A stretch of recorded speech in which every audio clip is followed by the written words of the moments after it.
Welcome to the Grateful American series, an interactive multimedia program designed to restore enthusiasm in American history for kids and adults too. Creator of this series is David Bruce Smith, an author and publisher here in Washington, D.C. I'm Katz Gibbs, your co-host, founder of Incandescent Public Relations and Incandescent TV. So we are here today with Doug Bradburn, founding director of Mount Vernon's Fred W. Smith National Library. So our first question is this. And Washington was a real visionary. He believed in business and commerce and the growth of the nation. Tell us a little bit about the business side of him. Well, as a visionary, I think to start with a visionary, here you have to imagine a guy that grew up when the North American continent east of the Mississippi River is controlled by many different nations. It's controlled by the French, the Spanish, the English, a lot of Native Americans. And he comes to articulate and really believe in a vision of this one united country of these independent states dominating that whole region. I mean, the very ability to imagine that the world you grew up in can be different in the future requires that kind of tremendous vision. And I think, to get back at kind of where that came from, I mean, he's a surveyor at a very early age. And what do surveyors do? Well, surveyors take a piece of ground, a stream and a wilderness, and they turn it into a formal piece of property by measuring it out and then describing it and writing it out. Vision is all about, creating some kind of order from disorder. And Washington is clearly obsessed with order throughout his life, and trying to order things and improve things leads directly into his own entrepreneurship as well. It seems like Washington's entrepreneurship was a fact, whereas Jefferson's was more of an affair of the mind. Yeah, I do think that's a good description. I mean, Jefferson is sort of a philosopher in the Enlightenment, and Washington is an enlightened farmer. He's out there putting things into place. Jefferson, of course, was always experimenting with crops as well as Washington. In fact, they have a great correspondence with each other, sharing seeds, sharing techniques, etc. Jefferson designs a plow that nobody ends up using, but mathematically it's supposed to be the perfect plow. Washington designs a plow that drops seeds at the same time as it's plowing that farmers come from all around the region to copy and to use. And two things I really want you to talk about. One that's a little bit fun, that he was this fantastic spy, which kind of goes contrary to the honesty piece, but still military background. Yeah. And also a little bit about being a slave owner and how controversial that was at the time. So let's go with the fun part. Talk about him being a spy master. Okay, yes. So Washington put together one of the most significant intelligence operations in the 18th century in the whole course of the American Revolution. He's commander-in-chief for 8 years in the course of this war.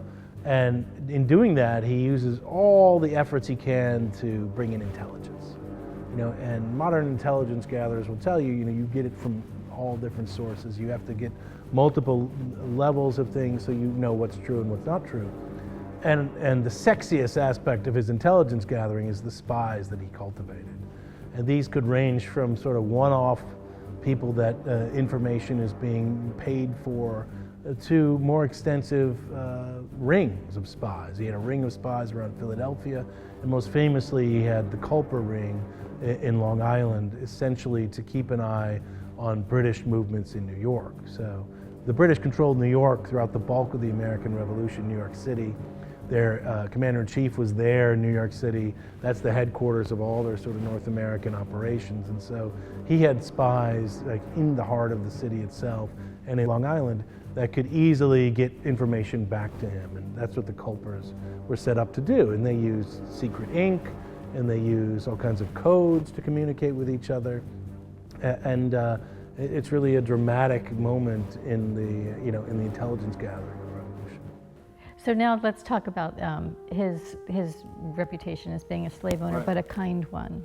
Well, so Washington grows up in a society in which the main labor force is an enslaved labor force, and people descended from Africans and Africans who are in hereditary slavery. It's a legal system that really comes together before he's born, in the late 17th century and early 18th century. So much so that he inherits slaves when his father dies at 11 years old. He is the owner of 10 or 11 people. What we see over time at Mount Vernon as his estates expand is a couple of things: a changing understanding of Washington to his laborers as human beings and their own needs, and a changing understanding of Washington to the institution of slavery in the abstract as a system of doing things, as you know, whether it's a positive or a negative in the development of America. And I think what we see, therefore, is over time Washington very much believes that he's not going to sell any families, enslaved people. He's not going to allow families to be broken up. And we also see, certainly by the 1780s, that he's trying to understand ways to get rid of slavery in the abstract and en masse. He says in a letter in the 1780s that it's a system that no person more than he wants to see the system gotten rid of. It has to be done by active legislation. He does in his will free all the slaves that he owns by his own right. He controls many other slaves that are Martha's inheritance and then are going to the Custis family that he is not able to free. But he is the only president of the United States who owns slaves that frees them in his will. He's the only one to ever do that. And it's clear that he's trying to send a message to encourage emulation, but the country is really growing more dependent, particularly the South, is growing more dependent on slave labor towards the end of his life than it is in the middle of his life. Do you think he would have expected to, one, be remembered after 215 years, and two, have such a revered place in history? I think he would have believed that his fame was something that would last through time. And he's celebrated, remember, in his lifetime as this sort of trans-historical figure, statues being made of him, statues that are going to sit outside the Capitol in Richmond, statues that are going to be. He has a city named after him, Washington, D.C., in his lifetime. So I think he would have been, I think he expected his name to last for generations. So thank you so much, Doug. You are definitely a great spokesman for this amazing man. Thank you so much for being with us. You are watching the Grateful American TV show, a video production of David Bruce Smith's Grateful American Foundation. Watch more episodes at www.gratefulamericantv.com.